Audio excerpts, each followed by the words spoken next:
Yo, what's good, y'all? It's your boy J2 Nice, and today we are going to be talking about the Marvel Cinematic Universe. Boy, let me tell you, there's a lot of good moments in the Marvel Cinematic Universe, and I am genuinely intrigued of the new step that this Marvel is going and everything.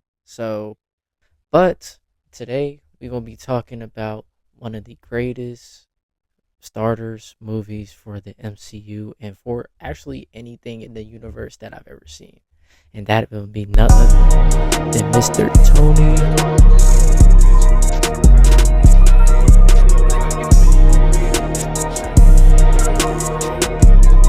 Yes, ladies and gentlemen, I am talking about the one, the only. I am. So the scene basically starts off with Tony being in an RV, escorted by the military, which I'm gonna be truthfully honest, they were really blazing this nigga.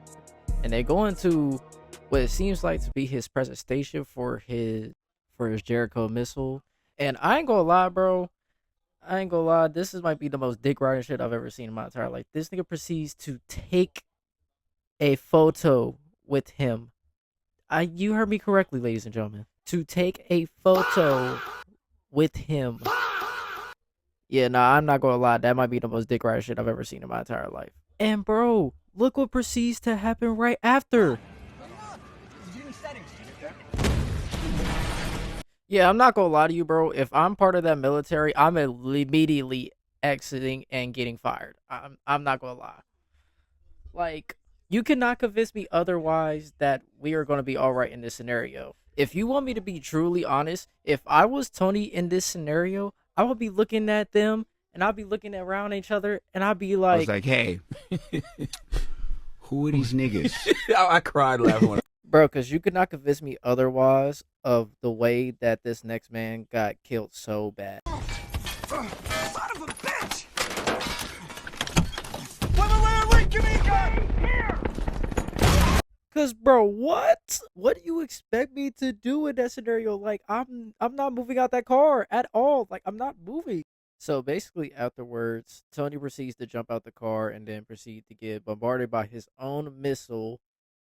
But I'm still confused of how they got hold of his missile that these terrorists have taken and apparently have gotten a hold of from somehow, some way. But we'll get to that later. Fast forward a little bit, we see Tony now hooked to a car battery in a cave now with some random man that could be my sixth grade math teacher. And dog, you mean to tell me after that my boy got a hole in his chest now? Like, come on, bruh. So now we're basically getting introduced to the people that laid fire on Tony, and this is the group called the Ten Rings, and they are looking to basically have Tony build the Jericho missile for them actually, and he comes to the realization that he's not going to be let go in the slightest bit ever. So you know what Tony does? He said, Fine. I'll do it myself. so next time we see Tony, we are going to be seeing him taking off a bunch of parts from his missiles, and then the next time we see Tony, he has a Mineral arc reactor in his chest. Dog, how did you find and manage to find anything in that vicinity to try to survive in that cave? Like, I'm gonna just let Obadiah stay and say it, because this is still iconic until this day. Honestly, it's impossible. Tony Stark was able to build this in a cave with a box of scraps. But forget all of that. It's time. It is now time to suit the fuck up. Hold on. And I've been in that field. Yeah. Please don't run off with that jury. You might get. So Tony now is in his Mark 1 armor and now is about to lay waste to every single one of the 10 ring soldiers by having a flamethrower equipped onto his suit. Which, granted, I bet he could have found a bunch of fluids and anything that he could have found in that cave to make a flamethrower equipped onto his suit. But, boys, in the process of this, our boy, the sixth grade math teacher, Jensen, died trying to protect Tony to buy him some time. After that, we fast forward a little bit, and we now cut to Tony getting off a plane and getting escorted out and reunited with Pepper and Happy. And then Tony, my goat, my Shayla, he proceeds to go into the car and ask for a Burger King cheeseburger. What? I'm sorry, Tony. If I'm stuck in captivity for a while, the first thing I am not getting is a Burger King cheeseburger. I'm sorry. I don't know where any of their meat have been. They could be tasting like raccoon ankles for all I care about. So then Tony proceeds to go on to tell Pepper that they wanted to set up a press conference after he just got back from being held in captivity. By the way, fast forward to the press conference a little bit. Tony proceeds to explain that he's going to be shut down the weapons manufacturing for Stark Industries because he feels like his weapons are too dangerous for other people in their hands, and he doesn't feel like he protected them well enough. Fast forward a little bit, we get this little moments of Pepper and Tony, and Pepper is currently trying to put Tony's new heart into his chest, and it's a cute little funny moment about their relationship for one each other, how they basically just have each other, and how Tony basically only has Pepper left, and that's the only person that he can rely on. And now we get a little montage of Tony building his next suit, the Mark II, which honestly, this is like my favorite funny montage of him making the suit. And honestly, I don't care what anybody said, this might be the most fire suit montage I've ever seen, suit up I've ever seen. Roll the clip. Jarvis, you there? At your service, sir. I don't care. You could call me glazing or not. I just that suit up is just so cold in my opinion. That is just so Tony basically flies around afterwards and then proceeds to get up high altitude to have a icing problem inside of his suit, which he is now free falling now to his death. But luckily Tony was able to get off the ice and deploy his flaps so he'd be able to have power again and fly out of there safely. But afterwards, he proceeds to crash into his house and proceeds to destroy one of his valuable cars. So now that the Mark II armor is now trashed a little bit, which sadly, that is my favorite armor, but I'll give you some of my reasons of why I like the Mark II armor. The design of it alone, the silver pops immaculate, the colorway, the eyes, the beam on the chest, tough. But enough talking about that glorious suit. Next, we are cutting to Jarvis and Tony talking about the calibrations they need to make the Mark III armor and to combine it from their Mark I and the Mark II. And now they're talking about a party invite that they should have got invited for. But the thing is, they haven't seen Tony in years, though. And then he gets the idea from his hot rod, and he was like, throw a little hot rod red into that. Jarvis was very skeptical of why the hot rod red, because it'd be very visible for him to see. And it's not for him to be very visible as a little man as a suit. Now we get a surprise guest appearance from Tony Stark himself. He came out of hiding to appear at the party. And now we get a little cameo from Stan Lee, R.I.P. Stan Lee, the goat of it all, the man that started it all. So now we cut to Tony going into the party now, and wait, hold on a second. Oh, nah, why is my secretary here at this function? It's a shame, man. She looking all that good, and probably trying to look for her next husband that she could take all her money from. Then Tony forgets to manage to realize that she bought the dress with his money. He didn't realize it till she told him. Like, Tony, my boy, you selling right now, twin. I didn't want to leave you because I want to keep you. I still want to hit those. So I cheated. So now Tony and Pepper are now dancing on the dance floor now together. And they're having a cute little moment, cute little laughs together and everything. And it's just a good little moment with them. Like, I got you for the other very, very helpful. Then after that, we cut to Tony now talking to Christine A lot of Everhart. nerve showing up here. P.S. By the way, he smashed those. By the way, Can I at least get a reaction from you? Panic. but now she's starting to proceed to tell him I that was referring there's to been an companies attack involved and in his this latest missiles have been atrocity. Yeah, they shipped just put my name on across. the invitation. I And don't know he's what to tell you. confused of why that's the case because he didn't allow no missile shipments at all because he gave up all that stuff. So he proceeds to ask Obadiah this outside of the building secretly, and we get to introduce that Obadiah Stane was the one behind it the How? Hold entire on, bro. time, shipping the missiles, How? giving the missiles to the 10 rings. How you? and I'm having saying, them how? all Like, there. talk Like, to me, it bro. was all him. So Tony thinking in the back of his head, he know nobody they can trust right now.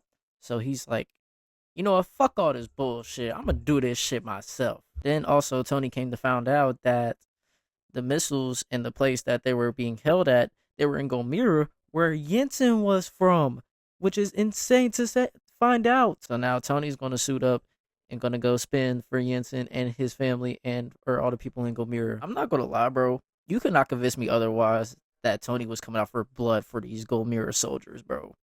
Touches down on the ground, gets lit up a little bit. Uppercuts the soldier in the oh my god. Yeah, nah, bro. Me personally, I'm not getting done like that. Then proceeds to beam another one, and then hit another one with 2. Like, yo, Tony, what is up with you, bro? And then Tony eventually gives up the 10 Rings leader to the Gomera people. And just listen what he says to all them. He's all yours. Before you hear from anybody else, nigga, I got jumped in LA by some pussy ass nigga. Fast forward now, we cut to Obadiah Stane talking with the 10 Rings about how Tony literally beat the dog shit out of them. And he was asking on what kind of armor did he have on and all that, etc. And then he proceeded to betray the 10 Rings. We cut back to Tony back in his mansion, and honestly, this scene that I would help was you so with good anything, on his own but- when I saw this in theaters and rewatching this alone. Like, Robert Downey Jr.'s acting is so amazing. To sign, there's the next mission, and nothing else. That's so. Like, it's just the fact that he feels like he needs to protect them. Like, he feels like he needs to protect the world. If like he feel like he's letting them down, and he feels like the only thing that needs to be doing is the next mission. And then, bro, when I heard this scene again and watched it, I damn near shed a tear to my eye, bro. Part of it. I shouldn't be alive. Unless it was for a reason. I'm not crazy, Pepper. I just finally know what I have to do. And I know in my heart. Now we see Pepper at the Stark Company building, and now she's finding out that Obadiah was the one that set up Tony the entire time to get killed whenever he was recording for his missile project. And Pepper also finds out that he's making a mark armor for himself, and it's called Sector 16, aka Ironmonger. Next we see Obadiah Stane taking out Tony's arc reactor. Oh my god! Tony on his last legs, trying to stay alive to get to his old heart, and he can't reach it. It's too hard. He can't reach it long enough. Wait, who is it? So now we cut to Rhodey at the house trying to look for Tony, and he's trying to search all around the house because Pepper couldn't look for him. He gets downstairs and Tony! oh my god, no. But luckily, Tony was able to put the old art reactor inside of his chest to keep himself alive and still save Pepper from Obadiah Stane. And then we get this glorious suit-up scene by Tony. Honestly, Rhodey was really glazing this nigga for real. That's the coolest thing I've ever seen. That's the coolest thing I've ever seen. So now Tony is on his way to go to Pepper. How do you think the Mark I chess piece is going to hold up? Stop Obadiah. It's a 48% power of falling The process of this is trying to figure out this piece is going to be able to function or not with the Mark III arm. Because keep in mind, Obadiah has the Mark III arc reactor. Now you don't know if it will be able to sustain or not. Then Obadiah Stane pulls up, and I ain't gonna lie, this shit was terrifying. The services are no longer required. My God, fire Tony and gets dragged into the floor. Then we cut to Tony and Obadiah coming back from above ground, and now they're in the middle of the street fighting. And Obadiah proceeds to pick up a car with a whole family inside of it and proceeds to try to throw it at Tony. But luckily, Tony was able to manage to get a hold of the car and then just see what happens.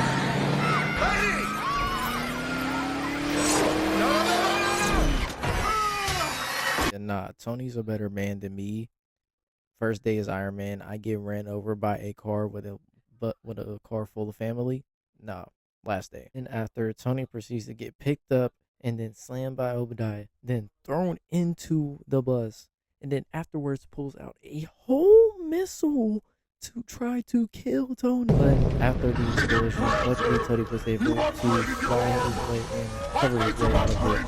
But Obadiah made some upgrades of his own as well. So now that they're both flying in the air, Jarvis is giving me a call.